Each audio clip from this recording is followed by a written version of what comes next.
It's the early bird looking for worms.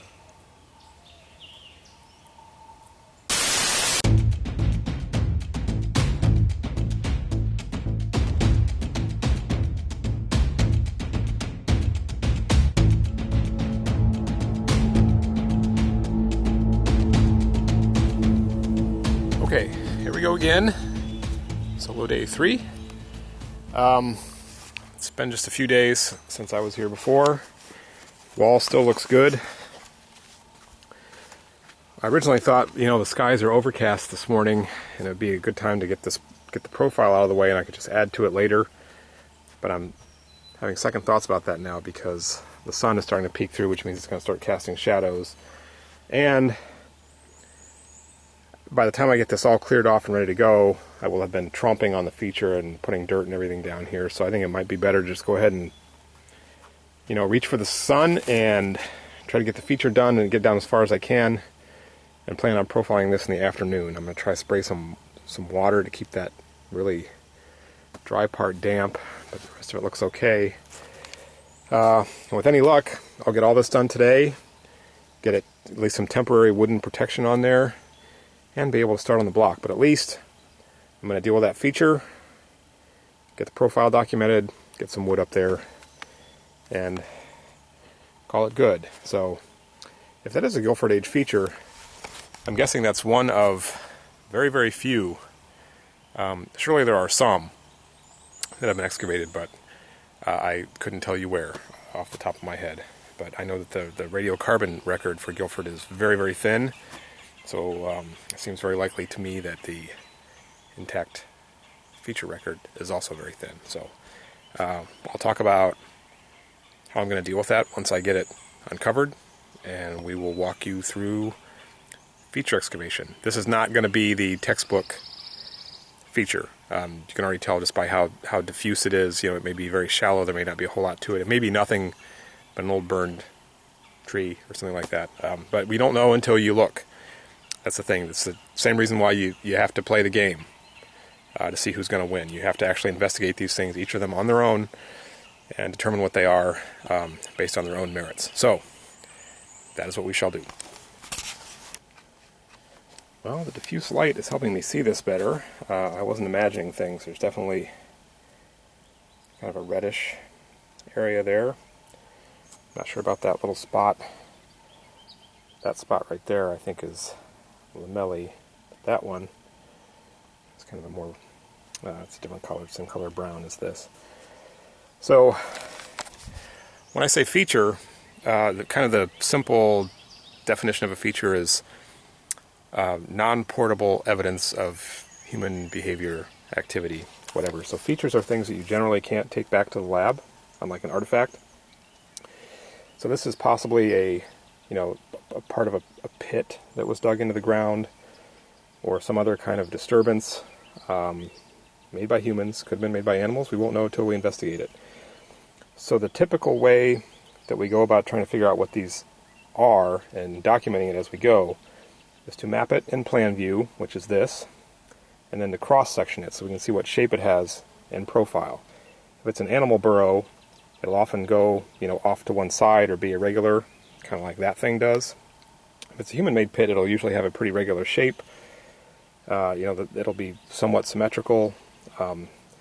Difficulty in these kind of sandy environments, this thing, if it's a Guilford Age feature, is 7,000 some odd years old.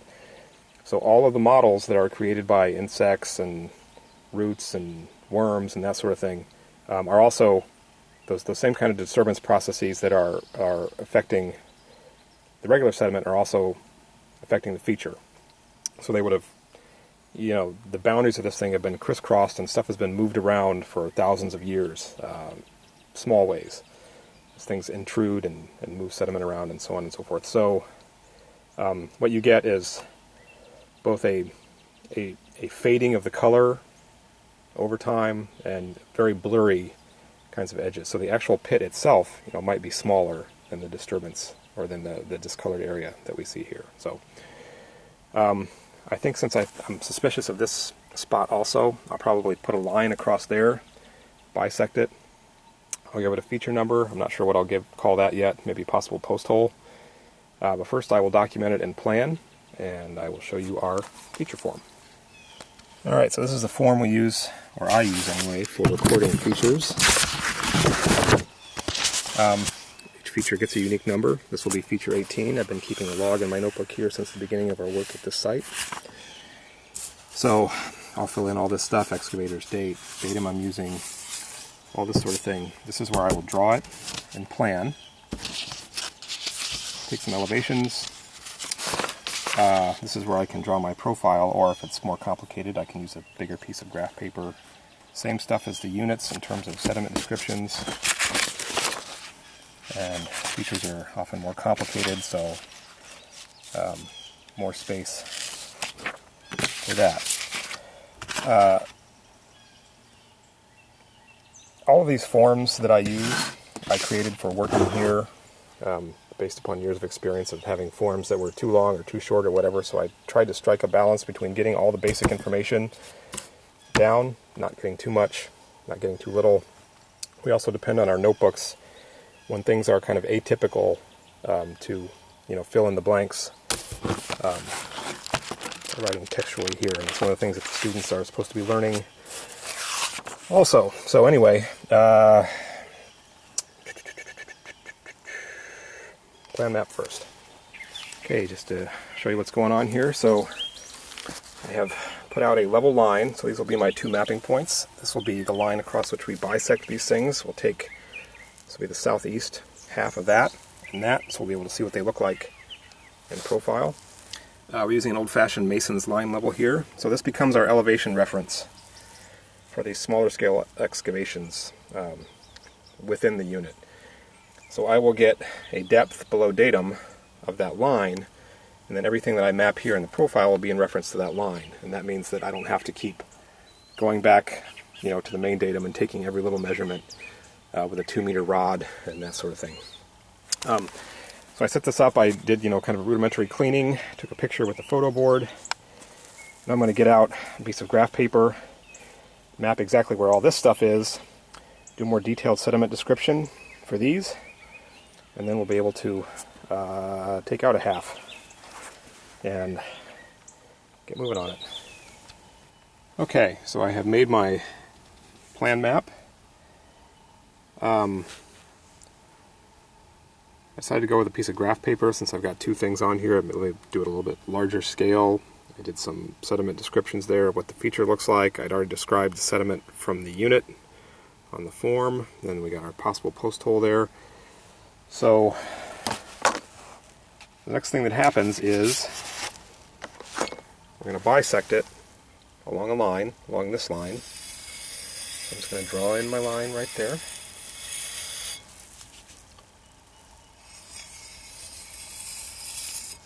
Basically everything that's southeast of that is going to come out. Part of it is going to be level 17. Part of it is going to be southeast half of the feature. Part of it's going to be the southeast half of that possible post. So I'm going to have several different forms going here. I will screen things separately. I'll pull this away and then take that out, and then once we can see it in profile, if it's a good feature, I'll take the other half, roughly half, as a flotation sample, which will recover some smaller things from, maybe a piece of charcoal or something else. But this is where it starts to get kind of complicated. I feel bad that the students couldn't kind of get to do this sort of stuff, but it is what it is. So sorry guys, maybe they'll let you take field school again next year if you're still around. Okay, I've got all my paperwork ready. I think my strategy is going to be to, we have no idea how deep this thing is, so I'm just going to kind of start scooping it out with a spoon and follow this dark color. I'm afraid if I come at it from this way and take out the matrix first, it might be, I might have a worse result. So I'm going to go with scooping. We have to maintain this nice straight line, and see how that works. Well, as I guessed, pretty shallow. Probably won't be able to see it very well in the video, but the discolored area ends really just a few centimeters underneath there. I first spotted the discoloration or 5 or so centimeters higher, but it wouldn't resolve itself. But anyway, so this probably was part of a shallow pit, I'm guessing. So I will take the northwest half, this float sample. This little discolored area also has fairly regular shape, so maybe it's the base of a post. Who knows? I decided to go ahead and take level 17 all the way down to 220. I had to scrape away. I still had some back dirt slumped up against it. You know, when you get to these lamellae, you're in the good stuff, so you can use those as a guide. Scrape away. So this is going to be the final ending depth of level 17. So I'll go ahead and draw a profile, take that part as a float sample. Just take the whole thing, and then we'll take the whole level down to this, and that may be a good place to stop this unit. Or if I'm really feeling my oats, maybe I'll go one more, but I doubt it. Okay, so you can see what I did here. And there's my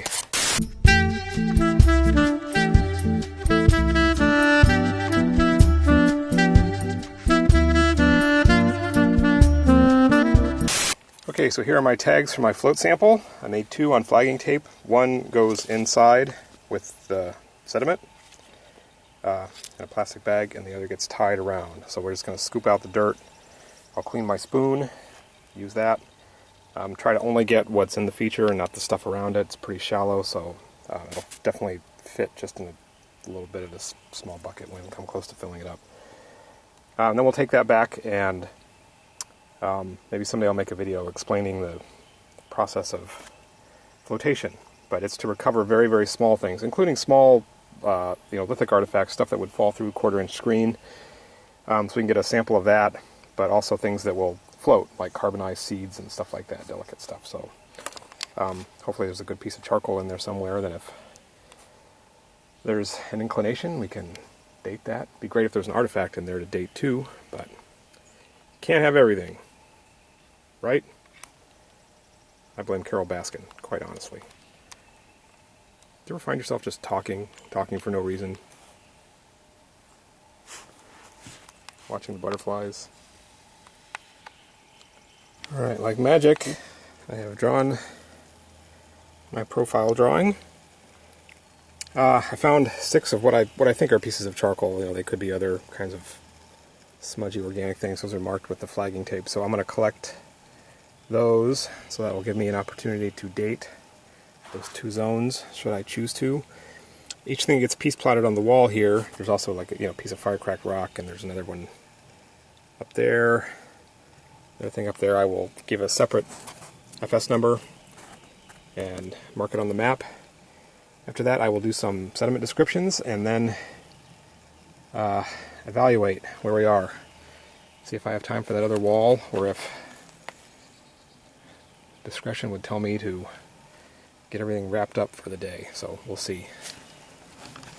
That is all the attention that Unit 14 is going to get for now. I did my drawing, sediment descriptions, plucked some charcoal, the artifacts that were in the wall. I just don't have time to go through the whole process again for that wall. It'll still be there next time we come back. So I'm going to get some plywood that we brought out here that Heritage Trust left way back so long ago, and cut it and see how I can brace this and get it taken care of, and hopefully get out of here in decent shape today.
omen or bad omen?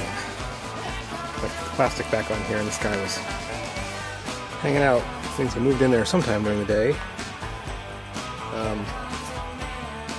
That would be I believe what they call a chain snake that eats mice, that sort of thing. So it's actually a really good snake to have around here because the mice will move in. By the time I take that tarp off over there, there'll probably have been multiple generations of mice already. So these guys are out, but I do need to get over there and move my plastic, dude. So I'm gonna walk around you here. Yep. I'm not gonna hurt you. Move my plastic. It's fine.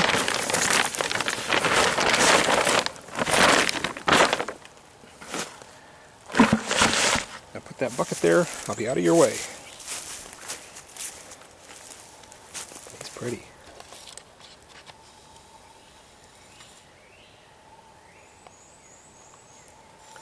Do your job. Eat some rodents. Okay, that's it for Unit 14 for a while. All that bracing and everything on there is temporary. You can see a little bit of rot in here. All of this wood needs to be replaced. So I need to do some strategizing and get some resources, people, and especially money for materials to come back and replace this. And given the situation we're in right now, I'll be lucky if that's this fall. Oh, there goes my snake. Look at him. He's gonna go hunting. Sometimes when it's warm out here, you're working, you can hear him slithering around behind the plastic. It's good stuff. Anywho, so my next trick, when I come back, extreme close-up, when I come back will be to deal with the block. My memory is that there are just a couple levels that need to be just the very end of it, finished off, documented, whatever, so I will deal with those. I'm not sure where Unit 3 is. Anyway, Unit 3's got to come down. 15 and 16, I think, are there, pretty much. And then I have to get the piece plotting to a place where I can protect it. So I'm going to need to buy some more landscape fabric. And then it's probably 2 or perhaps 3 days of work. And I'll be lucky if I can get it backfilled by myself in a day. It's a lot of dirt. So I also have to do the best I can. And maybe my kids will come out. There's poison ivy all over the place here now, though, so maybe they'll have to play in that big mud puddle. I don't know. Making it up as I go along. See ya.